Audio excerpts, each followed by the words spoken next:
Je m'appelle Mamadou Ndao, j'ai rejoint IEP il y a 7 ans et je suis actuellement directeur d'investissement au sein de l'équipe IPDF2. IPDF2 est le programme d'IEP qui est en fonds de fonds. Structure et accompagne des équipes de gestion locale et aide à structurer les premiers fonds, souvent pionniers dans leur pays, en vue d'investir dans des PME dans les pays respectifs.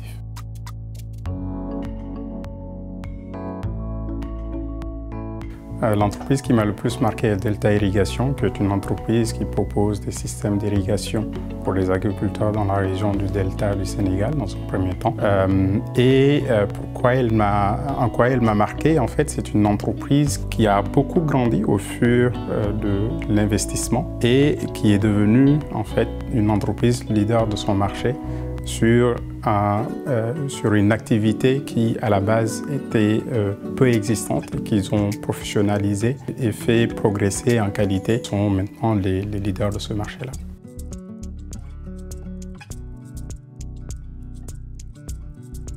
Ma vision de l'entrepreneuriat africain, c'est vraiment un entrepreneuriat qui répond aux besoins de base de première nécessité des populations, avec ce souci d'être utile. 3 pistes en fait pour soutenir et encourager l'entrepreneuriat. La première est le renforcement de l'écosystème de l'accompagnement, qui est encore stade embryonnaire, puisqu'il y a beaucoup de projets intéressants qui sont assez peu structurés et qu'on gagnerait à accompagner, à se structurer. La deuxième serait de drainer davantage de capitaux, de ressources financières pour financer les besoins des PME.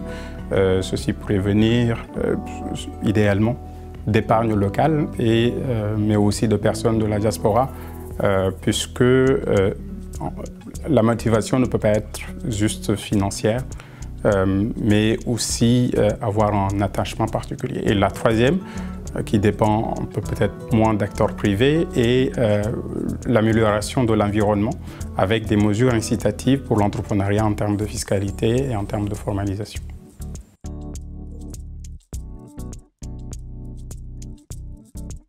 Pour les 20 prochaines années pour IEP, j'espère beaucoup plus de ressources à déployer auprès des PME africaines, soit directement, soit avec l'appui de dizaines et des dizaines d'équipes africaines ou de programmes destinés à soutenir l'entrepreneuriat sur différentes formes, pas seulement le financement en capital, mais aussi sur l'accompagnement et l'accompagnement opérationnel et stratégique et le soutien à l'écosystème aussi.